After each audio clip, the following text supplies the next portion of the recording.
So Sanskrit ನನ್ನ first language Sanskrit 125 and 25 ಬಂದಿದೆ.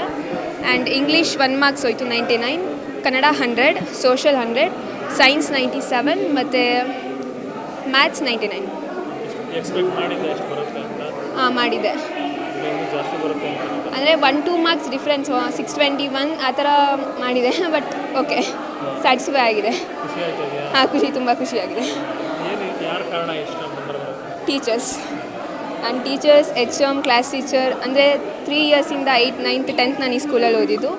ವಿದ್ಯಾ ma'am ಅಂತ ಫುಲ್ ಕೇರ್ ತೊಗೊಂಡಿದ್ದಾರೆ. ಮತ್ತು HM ಬಿಟ್ಕೊಡೋಕ್ಕಾಗಲ್ಲ, ಅವರು ಫುಲ್ ಫ್ರೆಂಡ್ಲಿಯಾಗಿ ಮಾತಾಡಿಸ್ಕೊಂಡು ತುಂಬ ಸಪೋರ್ಟ್ ಮಾಡಿದ್ದಾರೆ ಅಷ್ಟೇ. ಮನೇಲಿ ಅಂದರೆ ಕ್ಯಾಲ್ಕುಲೇಟೆಡ್ ಆಗಿ, ಅಂದರೆ ಎಕ್ಸಾಮ್ ಟೈಮಲ್ಲಿ ಸ್ವಲ್ಪ ಜಾಸ್ತಿ ಎಫರ್ಟ್ಸ್ ಆಗ್ತದೆ. ಅದು ಬಿಟ್ಟರೆ 2 hours 3 hours ಆ ಥರ ಟೈಮ್ ಟೇಬಲ್ ಹಾಕ್ಕೊಂಡು ಓದ್ಕೋತಿದ್ದೆ. ಅದು ಬಿಟ್ಟರೆ ಅಪ್ಪ ಅಮ್ಮ ಫುಲ್ ಸಪೋರ್ಟ್ ಮಾಡಿದರು, ಅಣ್ಣಂದಿರು ಎಲ್ಲರೂ, ಫ್ಯಾಮಿಲಿ ಪೂರ್ತಿ. ಅಪ್ಪ BSNL ವರ್ಕ್ ಮಾಡ್ತಾಯಿದ್ದಾರೆ, ಅಮ್ಮ ಹೌಸ್ ವೈಫ್. ತುಂಬ ಸಪೋರ್ಟ್ ಮಾಡಿದ್ದಾರೆ. ಮುಂದೆ ನಾನು PCMB ತೊಗೊಂಡು ನೀಟ್ ಮಾಡ್ಬೇಕು ಅಂದ್ಕೊಂಡಿದ್ದೀನಿ. ನೀಟ್ ಕ್ಲಿಯರ್ ಮಾಡಿ ಮೆಡಿಕಲ್ ನೋಡೋಣ. ನನ್ನ ಹೆಸರು ರಶೀಲ್ ಶವಿನ್ ಜೂಡ್ ಅಂತ. ನನಗೆ SSLC ಎಕ್ಸಾಮಿನೇಷನಲ್ಲಿ 619 ಮಾರ್ಕ್ಸ್ ಬಂದಿದೆ. ಸಬ್ಜೆಕ್ಟ್ ವೈಸು ಕನ್ನಡದಲ್ಲಿ 125ಕ್ಕೆ 125, ಇಂಗ್ಲೀಷಲ್ಲಿ 100, ಹಿಂದಿಯಲ್ಲಿ 99, ಮ್ಯಾಥ್ಸಲ್ಲಿ 99, ಸೈನ್ಸಲ್ಲಿ 97, ಸೋಷಲಲ್ಲಿ 99. ಎಕ್ಸ್ಪೆಕ್ಟ್ ಮಾಡಿದೆ, ಇನ್ನೊಂದು ಚೂರು ಜಾಸ್ತಿ ಎಕ್ಸ್ಪೆಕ್ಟ್ ಮಾಡಿದೆ. ಸೊ ಇವಾಗ ರಿವ್ಯಾಲ್ಯೂಯೇಷನು ರೀಟೋಟ್ಲಿಂಗ್ ಹಾಕಿ ಇನ್ನೂ ಟ್ರೈ ಮಾಡಬೇಕು ಅಂತಿದ್ದೀನಿ, ನೋಡೋಣ. ಇಲ್ಲಿ ಎಲ್ಲ ಟೀಚರ್ಸ್ಗಳ ಎಫರ್ಟ್ಸು ಹೇಳ್ಬೇಕಂದ್ರೆ ಇಲ್ಲಿ 100% ಎಫರ್ಟ್ಸಲ್ಲಿ 90% ಟೀಚರ್ಸ್ ಎಫರ್ಟ್ಸು ಅಂತಲೇ ಹೇಳೋಕ್ಕೆ ಇಷ್ಟಪಡ್ತೀನಿ.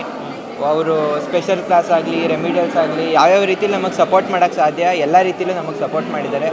ಆಮೇಲೆ ಅವರ ಈ ಒಂದು ಎಫರ್ಟ್ಸಿಂದನೇ ನನಗೆ ಇಷ್ಟು ಒಳ್ಳೆ ಮಾರ್ಕ್ಸು, ಈ ಸ್ಕೂಲಿಗೆ ಇಷ್ಟು ಒಳ್ಳೆ ಮಾರ್ಕ್ಸ್ ಬಂದಿರೋದು ಅಂತ ಹೇಳೋಕ್ಕೆ ಇಷ್ಟಪಡ್ತೀನಿ.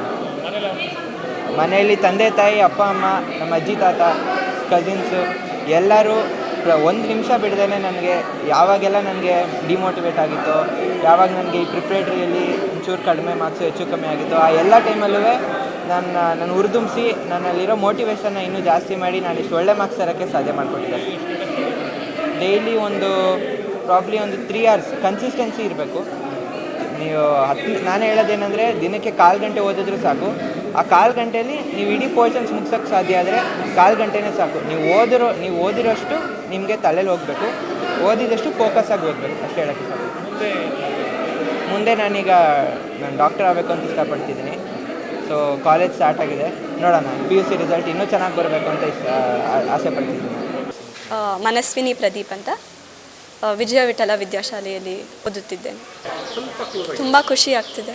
ಈಗ ಮೈಸೂರಲ್ಲೇ ಟಾಪರ್ ಅಂದರೆ ಒಂದು ಗ್ರೇಟ್ ಫೀಲಿಂಗ್ ಬರುತ್ತೆ. ನಿಮಗೆ ಪ್ರೌಡ್ ಫೀಲಿಂಗ್ ಇದೆ. ಪರಿಶ್ರಮ ಹೇಗಿತ್ತು ಇದರಿಂದ? ತುಂಬಾ ಡೆಡಿಕೇಟೆಡ್ ಎಫರ್ಟ್ ಇತ್ತು. ನನಗಿಷ್ಟು ಸ್ಕೋರ್ ಮಾಡಬೇಕಂತ ಒಂದು ಏಮ್ ಇತ್ತು. ಅದನ್ನ ಇಟ್ಕೊಂಡೆ ಎವ್ರಿ ಡೇ ಕನ್ಸಿಸ್ಟೆಂಟ್ಲಿ ಎಫರ್ಟ್ಸ್ ಹಾಕ್ತಿದ್ದೆ. ಏನೇ ಇದು ಬಂದ್ರೂ ಹಿಂಗೆ ಮಾಡೋದು ಅಂತೆಲ್ಲ ಮಾಡ್ತಿದ್ದೆ.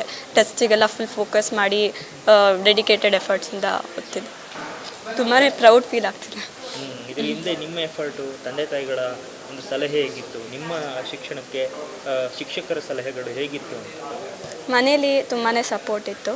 ನಮ್ಮ ಅಜ್ಜ ಪ್ರೊಫೆಸರ್ಸು, ನಮ್ಮ ಅಜ್ಜಿ ಎಕನಾಮಿಕ್ಸ್ ಲೆಕ್ಚರರು, ಅಜ್ಜ ಫಿಸಿಕ್ಸ್ ಪ್ರೊಫೆಸರು, ಆಮೇಲೆ ನಮ್ಮಪ್ಪ ಸಾಫ್ಟ್ವೇರ್ ಇಂಜಿನಿಯರ್, ನಮ್ಮ ಅಕ್ಕ ಇವಾಗ MBBS ಮಾಡ್ತಿದ್ದಾರೆ ಏಮ್ಸಲ್ಲಿ. ಸೊ ಅವ್ರ ಕಡೆಯಿಂದ ಫುಲ್ ಸಪೋರ್ಟ್ ಇತ್ತು. ಏನೇ ಹೆಲ್ಪ್ ಇದ್ದರು, ಏನೇ ಬೇಕಿದ್ದರೂ ಕೇಳು ಅಂತೆಲ್ಲ ಹೇಳ್ತಿದ್ರು. ನಾನು ಫುಲ್ ನನ್ನ ಕಡೆಯಿಂದ ಟ್ರೈ ಮಾಡ್ತಿದ್ದೆ. ಆದಷ್ಟು ಇಷ್ಟ ಆಗುತ್ತೋ ಅಷ್ಟು ಎಫರ್ಟ್ಸ್ ಹಾಕ್ತೀನಿ, ಚೆನ್ನಾಗಿ ಮಾಡಬೇಕು ಅಂತ ಇತ್ತು. ಈಗ ಯಾವ್ಯಾವ ಒಂದು ಸಬ್ಜೆಕ್ಟಲ್ಲಿ ಎಷ್ಟು ಮಾರ್ಕ್ಸ್ಗಳು, ಅಂಕಿಗಳು ಬಂದಿದೆ ಅಂತ? ಫಸ್ಟ್ ಲ್ಯಾಂಗ್ವೇಜ್ ಸಾನ್ಸ್ಕ್ರಿಟಲ್ಲಿ 125 ಬಂದಿದೆ, ಇಂಗ್ಲೀಷಲ್ಲಿ 100 ಬಂದಿದೆ, ಥರ್ಡ್ ಲ್ಯಾಂಗ್ವೇಜ್ ಕನ್ನಡದಲ್ಲಿ 100 ಬಂದಿದೆ, ಮ್ಯಾಥ್ಸಲ್ಲಿ 100 ಬಂದಿದೆ, ಸೈನ್ಸಲ್ಲಿ 99 ಬಂದಿದೆ, ಸೋಷಿಯಲಲ್ಲಿ 100 ಬಂದಿದೆ. ಈಗ ಮುಂದೆ ಏನು ಮಾಡಬೇಕು ಅಂದ್ಕೊಂಡಿದ್ರೆ? ಫ್ಯೂಚರ್ ಪ್ಲ್ಯಾನಿಂಗ್ ಏನಿದೆ? ಏನಾದರೂ ಮುಂದೆ ಏನಾದರೂ ಆಗಬೇಕು ಅಂದ್ಕೊಂಡಿದ್ರೆ? ಮುಂದೆ ನಾನು ಡಾಕ್ಟರ್ ಆಗಬೇಕಂತ ಇದ್ದೀನಿ. ಸೊ ನೀಟ್ ನಾನು ಮಾಡಬೇಕಂತ ಇದ್ದೀನಿ. ಮುಂದೆ MBBS? MBBS.